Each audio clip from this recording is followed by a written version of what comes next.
You begin your walk, just as the sun begins to disappear below the horizon.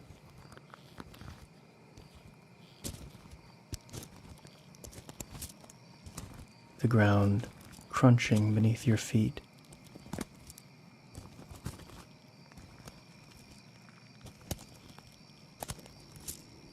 As the cool night air begins to take over, and an eerie fog rolls in.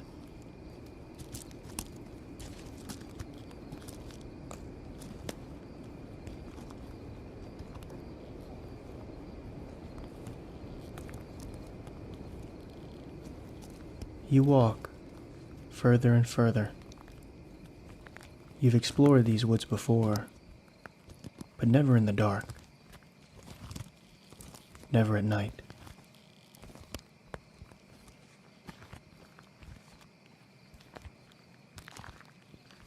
It seems different now, like a totally new place. The trees and branches that during the day signaled nature and life now look like tall, gnarled monsters, reaching out to grab you. But you continue walking.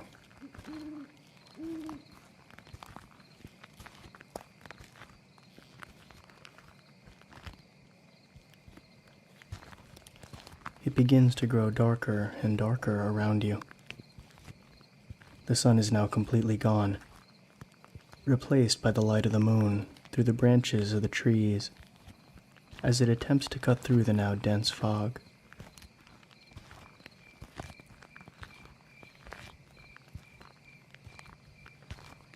You are calm, despite your surroundings growing creepier and creepier.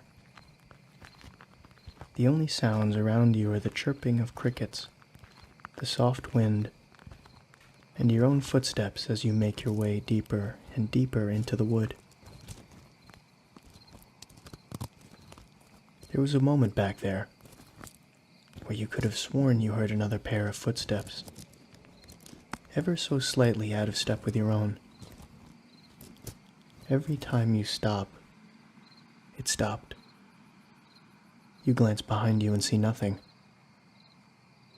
Satisfied now that you are alone, and that your mind is simply playing tricks on you, you continue forward.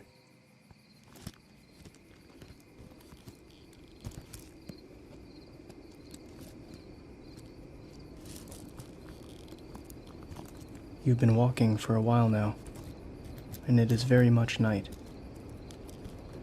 Normally you would be in bed right now, but you felt unexplainably compelled tonight to take a walk in the woods.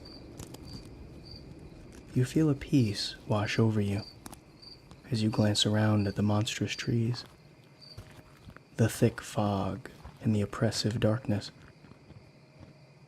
The moon cutting through at very specific areas seemed to be lighting your path. You continue on.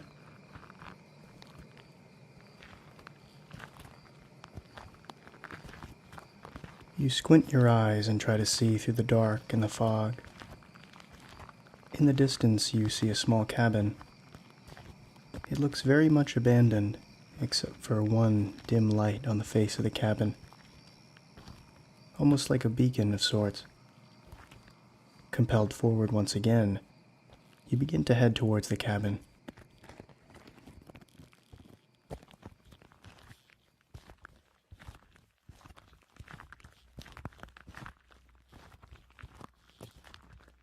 You still hear the ground crunching beneath your feet, but as you near the cabin, you notice that the crickets are no longer chirping. In fact, other than your footsteps and the light wind, there's almost no sound at all. It should unsettle you, but still, you press forward toward the lonely cabin.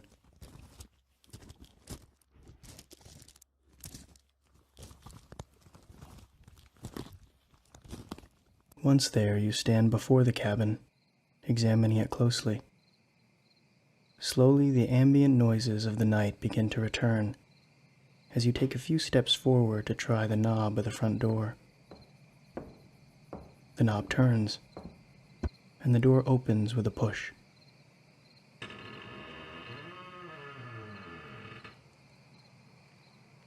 As you attempt to step inside, you hit your ankle on the step up into the cabin.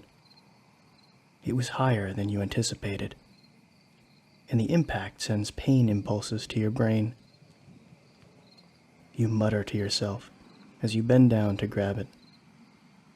You tell yourself that you must be less clumsy as you stand back up.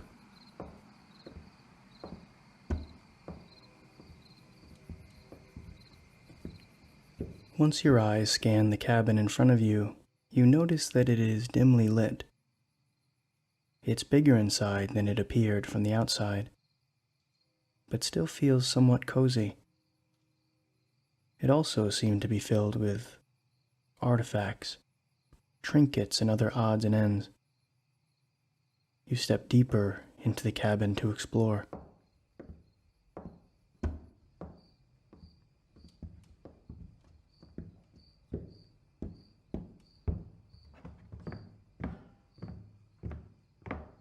As you walk around, you notice a variety of strange objects.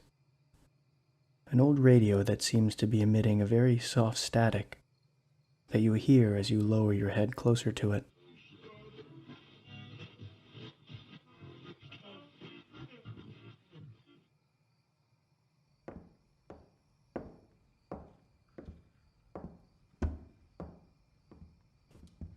You see an old music box. You wind it up and hear the soft tune play throughout the cabin.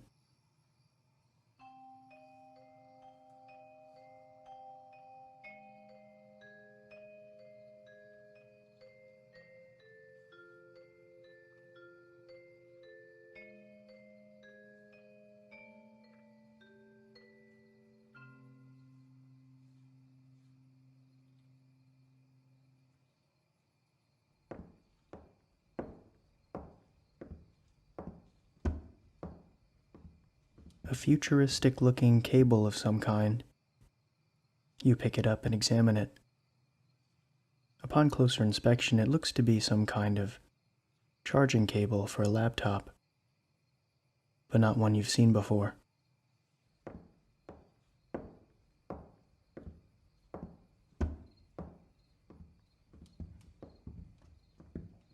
You see a vintage-looking picture sitting on one of the shelves of a young man in front of a lighthouse. A young lighthouse keeper, perhaps. Maybe taken on his first day on the job.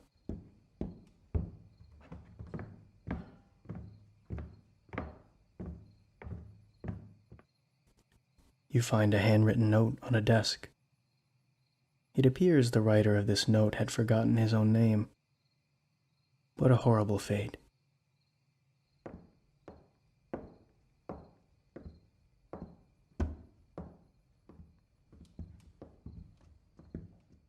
On yet another desk, a book of pictures with a creepy figure of a man circled in the background. It looks like someone was trying to figure out who this figure was. Slightly creeped out, you close the book. You find another book, a larger one, that looks like it's one in a set. A book of scary stories. Quite a good fit for a cabin as isolated and creepy as this one is. And apparently these stories are true.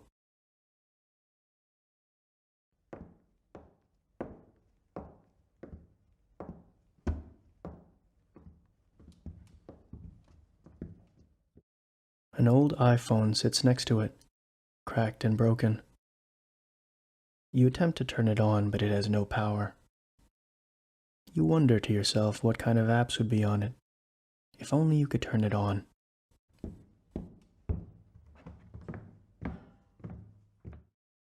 Next to the phone is an old shovel leaning against the wall, with AirPods in front of it on the floor. You don't even bother picking them up. They're caked in dirt, and no doubt broken beyond repair. You see a hand-drawn sketch of what looks like some kind of bat creature. Was this person working on a comic book or something? It looks like nothing you've ever seen before. As you finally finish looking at all the little objects the cabin has to offer, you hear a rattling coming from the back, followed by the sound of a door slowly opening.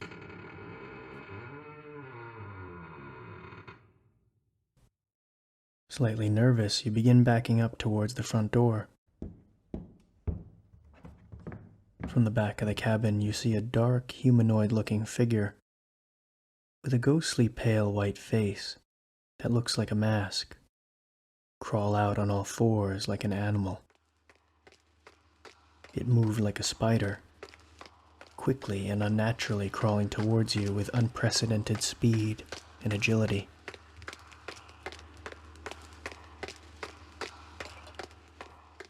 You quickly run out of the front of the cabin and back out into the woods.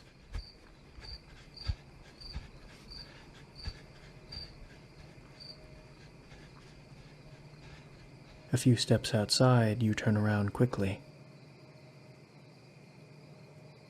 The figure is gone, and the cabin is gone. Suddenly confused and exhausted, you collapse on the ground.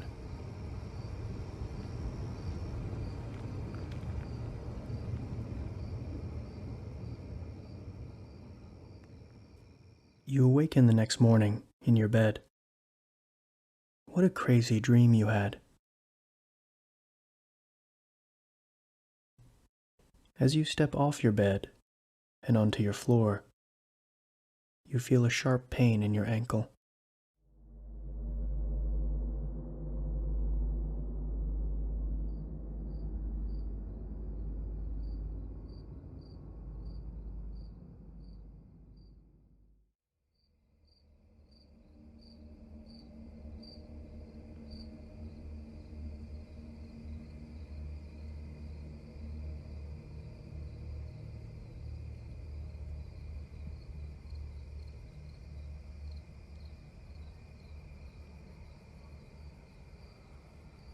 You finally feel like your normal self again.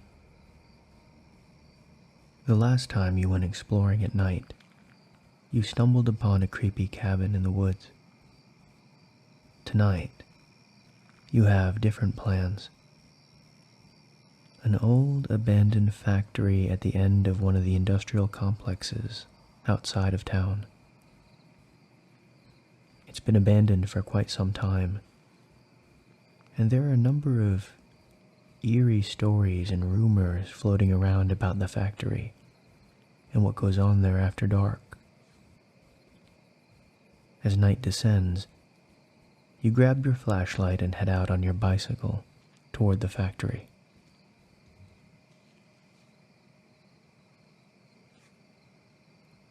The night is cool.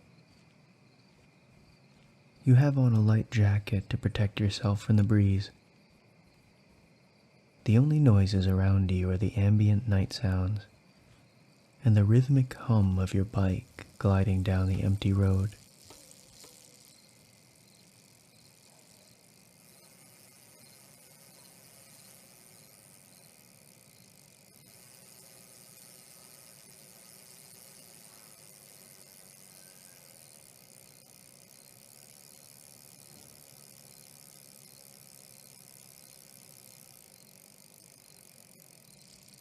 You approach a red light.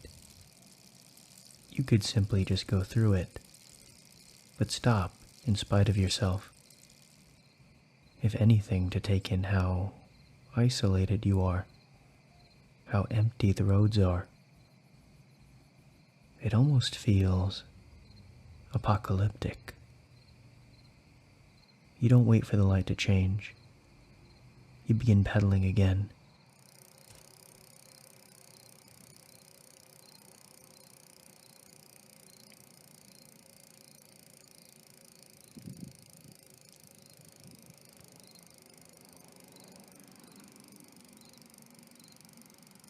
You notice at the corner of your eye some bushes moving on the side of the road.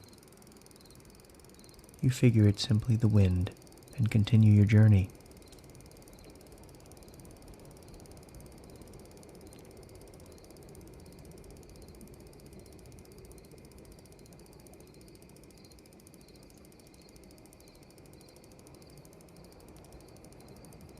You finally make it to the factory and stash your bike by a tree near the road, and walk toward the building.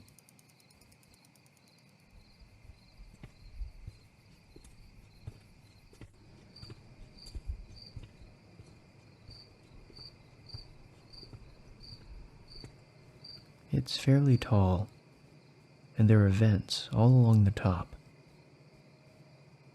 You head towards an overhang and entry vestibule, and you make your way inside, the door creaking loudly as you push.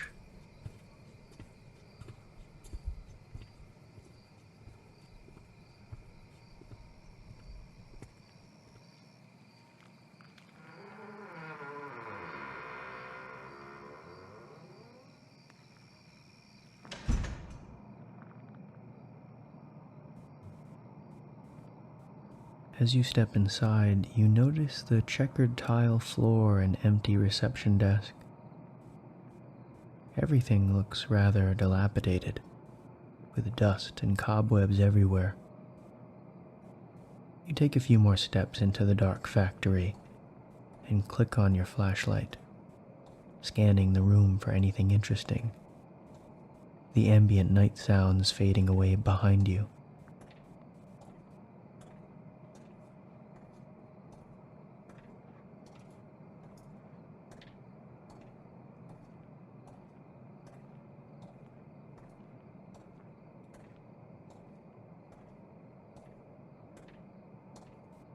Other than its less than presentable state, the main lobby of the factory looks pretty typical.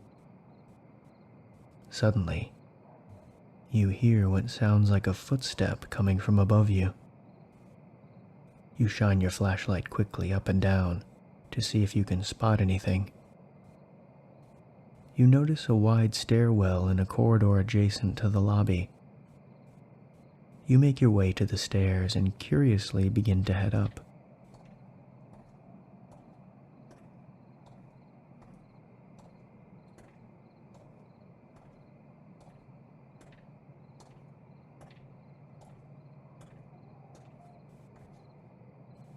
You come to a long corridor that divides in two directions. You begin walking to your right. All along the corridor are abandoned offices. As you walk, you instinctively glance in each one as you pass by. When all of a sudden you peek in one office and you swear you see someone sitting at one of the desks in the dark. You do a double take and shine your flashlight into the window. You breathe a sigh of relief as you see it was simply some old boxes that were stacked on top of the chair. As you turn back towards the corridor, though, you notice something odd. The office at the end of the corridor has the light on. Cautiously, you walk toward it. All the electricity to this place should have been cut, you thought. None of the other lights work. So why does this office have a light on? And why did you not notice it earlier? Was it on the whole time? You finally make it to the office and slowly peek inside. To your surprise and relief, it's empty. You step inside and flip the light switch on and off. The lights in this office work for some reason. As you're messing around with the light, you notice something on the table. It's a small piece of fabric. Upon closer inspection, it appears to have some unintelligible writing on it, and a brownish-reddish stain in the middle. Could it be blood? Suddenly, you hear footsteps quickly disappearing down the hallway, moving away from you.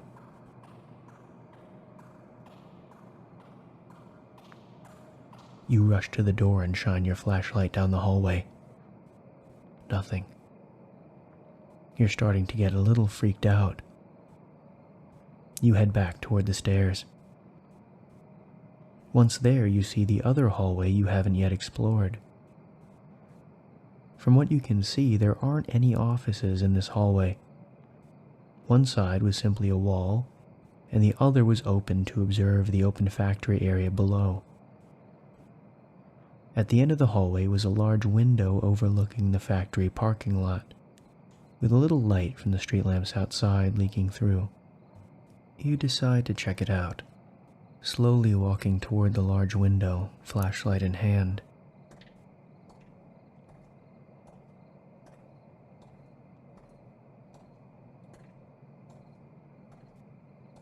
As you walk, you glance down below at the open factory area. It's shrouded in darkness, making it look almost like an endless pit of black.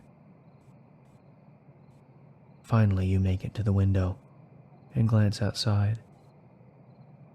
What you see in the parking lot makes you gasp and quickly duck down.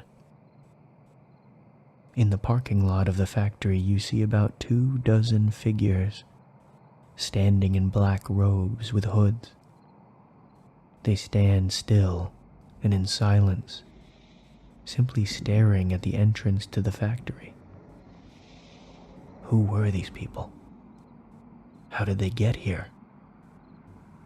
You slowly lean up to peek out the window again. As you look out the window, you're horrified to see that all the figures now standing in the parking lot have their heads craned to look right in your direction. In a panic, you quickly make your way back down the hallway toward the staircase. It's time to go, you think to yourself. You hurry down the stairs, but as you reach the bottom, you hear the door to the factory open as the hooded figures begin to make their way inside the lobby.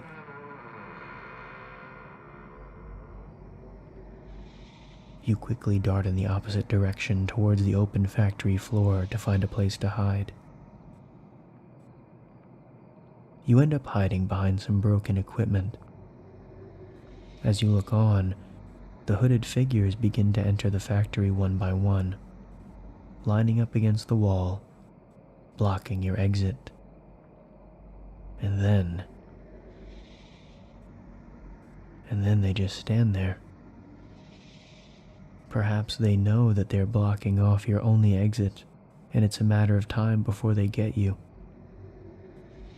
There must be another way out, you reason. If you can find another way out, you can make it to your bike and get out safe. You slowly back up into the dark and begin looking toward the rear of the factory for an exit door. You aren't going to take any chances with these people. You discover another corridor that leads to a set of small offices.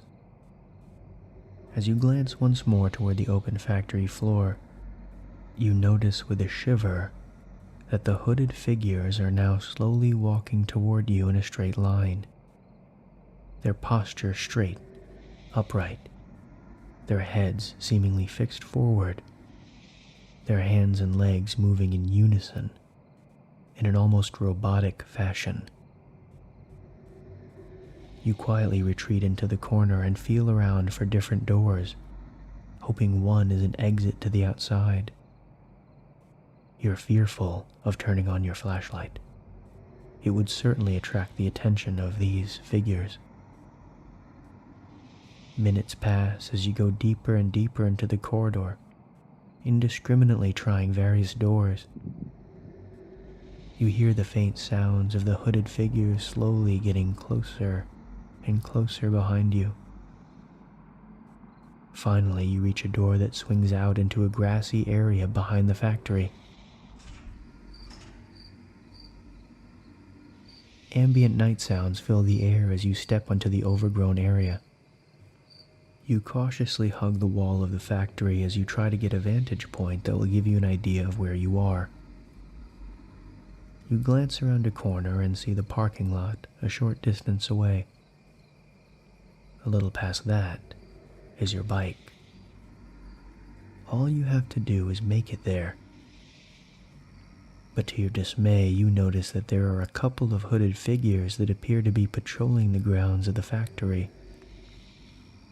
You will have to slip by them if you want to get to your bike safely.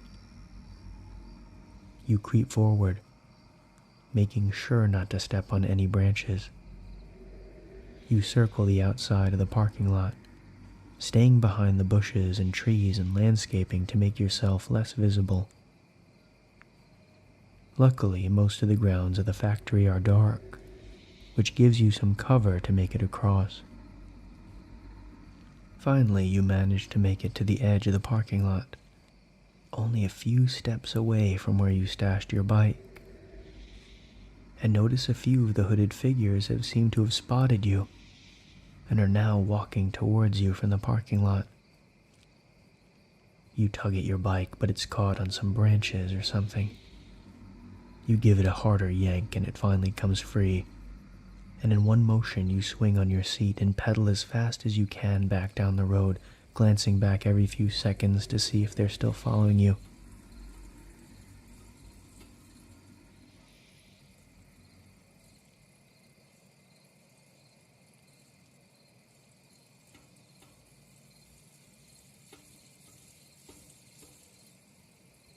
Despite now being satisfied that you have lost them, you double back a few times just to make sure you aren't being followed as you make your way home.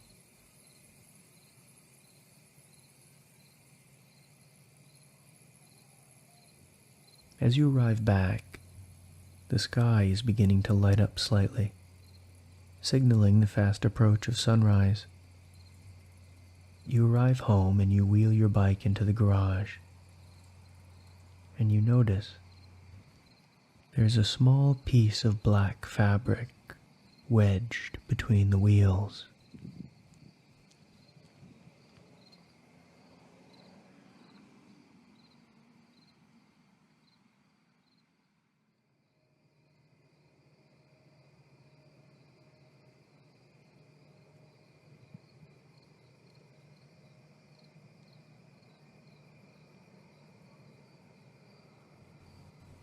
You've made quite the habit of exploring creepy places long after the rest of the neighborhood has gone to bed.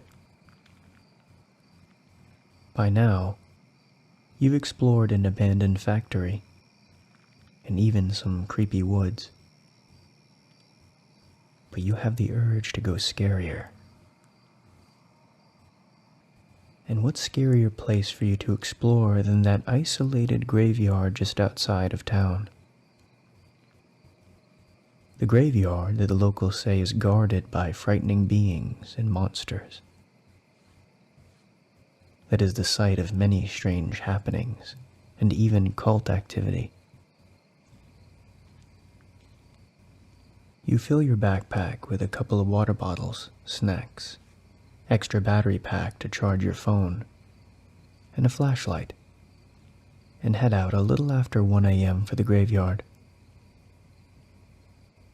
The sound of your bicycle clicks as you speed down the empty streets. The sound is both calming and eerie. All the lights are off in the houses you pass. As you go right to the outskirts of town, the amount of streetlights lining the road begin to decrease. Everything feels a little darker now, a little more quiet. And by the time you reach the large, rusted gates of the old graveyard, the silence is almost deafening.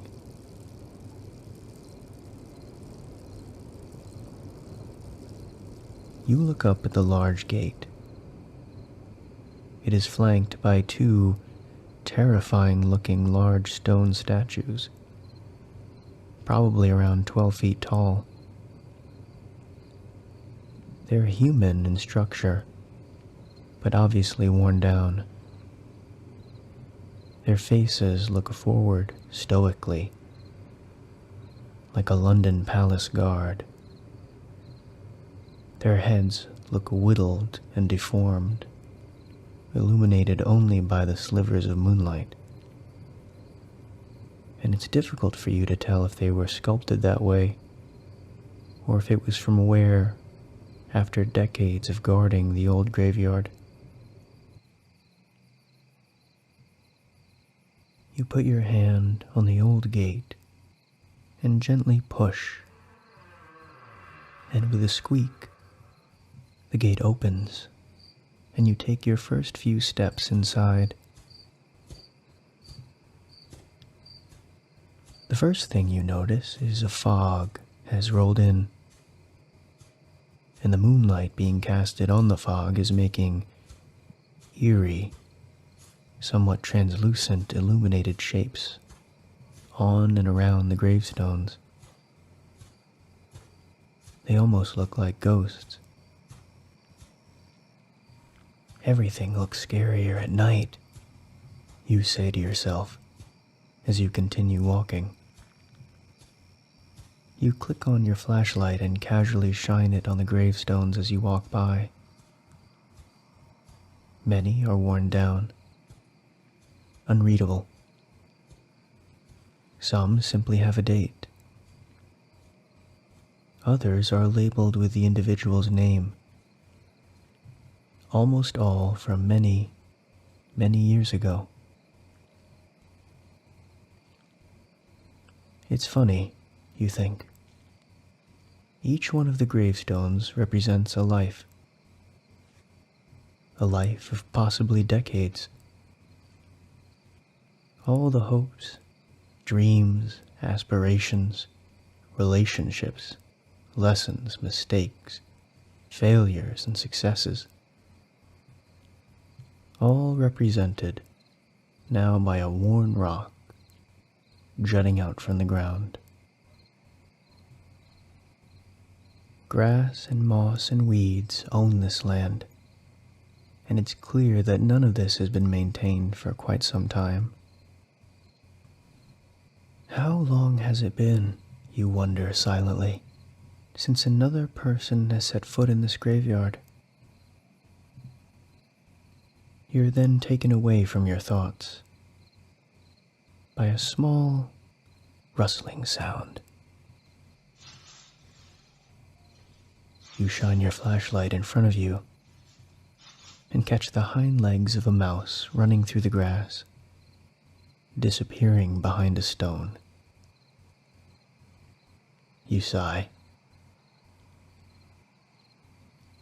But then, something else catches your eye and makes you jump.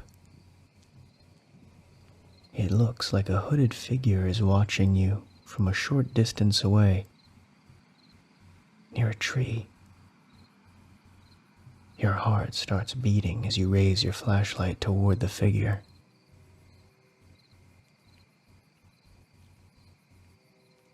You exhale with relief. Nothing is there.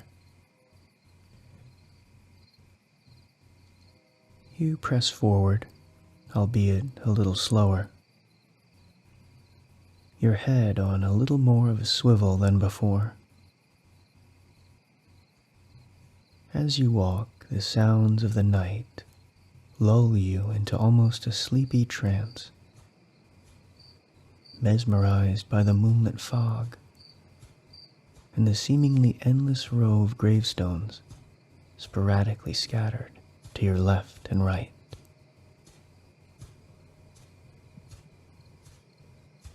As you walk, your light passes over something odd a few feet away.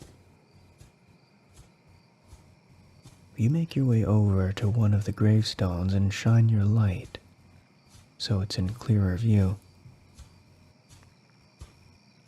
But it isn't the stone that caught your eye. It was the hole in front of it. In front of this particular gravestone was a large hole, like one that would be dug to bury a coffin. But it doesn't look like anyone was digging down. It looks like something dug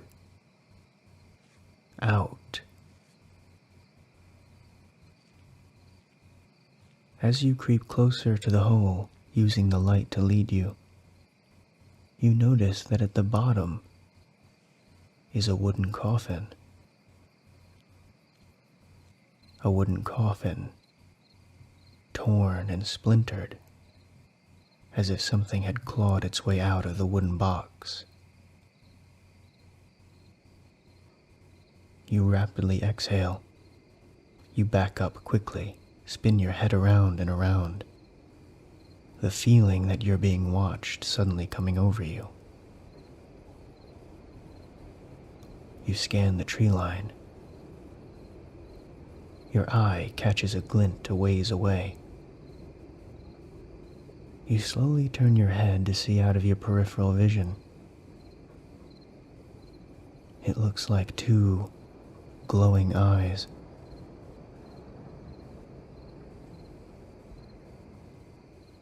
Despite it creeping you out beyond belief, you somehow manage to push forward. Everything is scarier in the dark, you begin to try to tell yourself. There are things you see in the dark that just aren't real. As you move forward, you keep checking behind you to see if the glowing eyes are following you. And to your relief, they seem to have disappeared. You most likely just imagined them. The hole in the coffin were strange, however.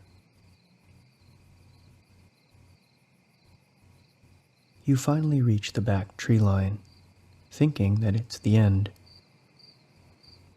But as you peer through the trees, you see that the graveyard actually continues through, past a clearing on the other side. Curious, you make your way through the small area of woods into the adjacent clearing. The gravestones are much more spread out here, and there are a lot less of them. The moonlight is also much more prominent in this area. You glance around the clearing. In the distance, in the woods behind the clearing, you notice something strange. Light. Could it be a flashlight? No. It looks much more organic. Flickering like a fire. You begin walking across the clearing, hoping you didn't just see the start of a fire that could potentially burn down the whole woods. If this was the start of a fire, you only had a few water bottles to put it out with. But as you get closer, you realize the flame isn't from a forest fire at all. It's from a torch. A group of torches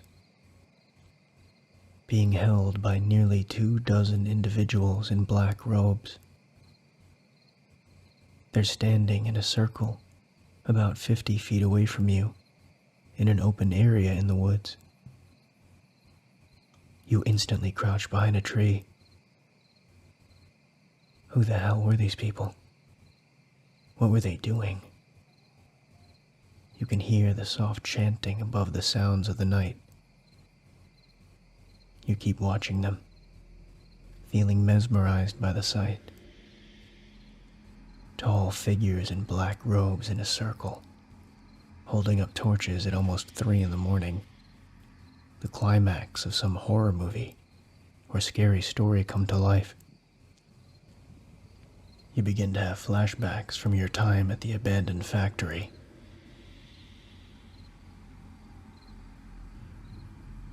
All of a sudden, one of the hooded figures turns unexpectedly and faces the exact spot where you're hiding. Time to go, you think to yourself. You back up, slowly. It didn't look like they were pursuing you, and it didn't look like they knew for certain you were watching them. You speedily walk across the clearing toward the main gate of the graveyard, occasionally glancing behind you. As you reach the main area, your eyes dart toward the tree line. You see rows and rows of yellow eyes peering at you from the darkness. Silhouettes of humanoid figures, just barely visible.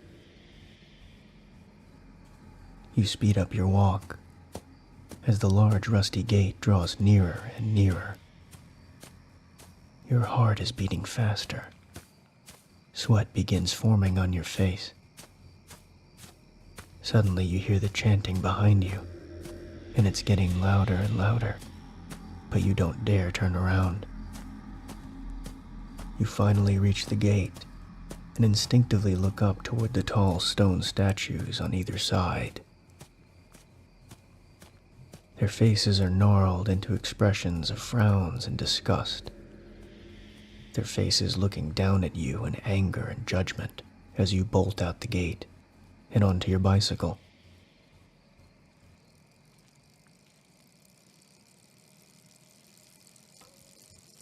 As you jump on your bike and pedal home, you feel the blood rush to your legs as your heartbeat finally slows. But you don't dare turn around until you've reached your neighborhood.